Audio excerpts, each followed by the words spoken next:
পৃথিবী সূর্যের চারিদিকে ঘুরে এই বলার কারণে কত সায়েন্টিস্টকে মানে মৃত্যুদণ্ড দেওয়া হয়েছে, কারাগারে নির্যাতন করা হয়েছে।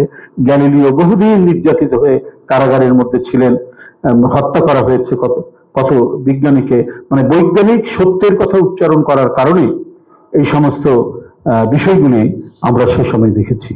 এবং এটাও ছিল যে তারা ওই বেহেশতের চলে যাওয়ার একটা চিঠি দিতেন। তো সেটার সাথে কি মেলে না যে আমাদের জান্নাতের টিকিটের কথা? তো ইউরোপের মধ্যযুগকে বলা হয় অন্ধকার যুগ, কুসংস্কারচ্ছন্ন যুগ। এখন যে জান্নাতের টিকিট, এটা তো মধ্যযুগীয় অন্ধকারেরই পুনরাবৃত্তি হচ্ছে। সমাজ সংস্কৃতিও এটা ভারতের একটা পার্ট করার চেষ্টা করেছে। ওখান থেকে শিল্পী কুশলীরা এসে এখানে বড় বড় প্রোগ্রাম করছে, ওখান থেকে এসে স্টেডিয়ামে বিশাল প্রোগ্রাম হচ্ছে শাহরুখ খানদের। আমাদের কয়েকজন শিল্পী সাহিত্যিক গিয়ে সেখানে প্রোগ্রামে অংশগ্রহণ করছে। যদি আমরা অনেক বিষয়ে নির্ভরশীল হয়ে পড়ি কোনো একটি দেশে, তখন তো আমার দেশের সার্বভৌমত্ব দুর্বল হয়ে পড়ে। সেই জায়গা থেকে জেগে ওঠার একটা নতুন প্রেরণা হচ্ছে সবার আগে বাংলাদেশ। হাজার বছরের সংস্কৃতি আমাদের একই সাথে হিন্দু মুসলমানের একই সাথে পালা গান হচ্ছে, যাত্রা হচ্ছে, নাটক হচ্ছে, বয়াতিরা গান গাচ্ছেন এবং বাউলরা তাদের যে অত্যন্ত ফিলোসফিক্যাল, যে তাদের প্রত্যেকটি গানের মধ্যে একটা দার্শনিক ভিত্তি আছে। আমাদের বয়াতিরা যে গান সেখানেও একটা রিলিজিয়াস হারমোনি সেখানে রয়েছে।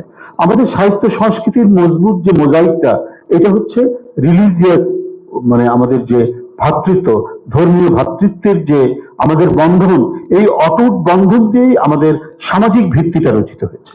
কিন্তু কৃত্রিম ভাবে, আর্টিফিশিয়ালি যদি কেউ ব্রেক করেন, তাহলে আমাদের ইতিহাস ঐতিহ্যকেই মানে ধ্বংস করে দেওয়ার সামিল হবে। এবং বিএনপি এটাই বিশ্বাস করে, বিএনপির ম্যানিফেস্টোর মধ্যে ধর্ম, সংস্কৃতি, নৃগোষ্ঠী একসাথে বাস করবে এবং প্রত্যেকেরই পরিচয় হবে আমরা বাংলাদেশি।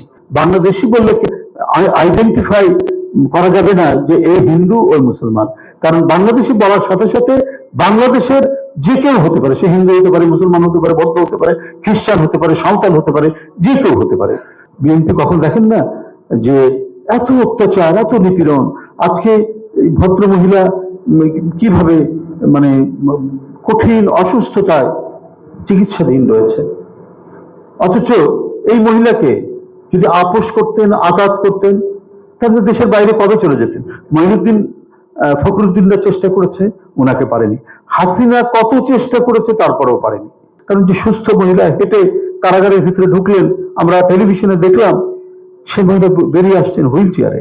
উনি মৃত্তিকার নেত্রী, উনি বৃক্ষের নেত্রী, বাংলাদেশের সবুজ বৃক্ষের। উনি বাংলাদেশের নদীর নেত্রী, বাংলাদেশের কোটি কোটি মানুষের নেত্রী।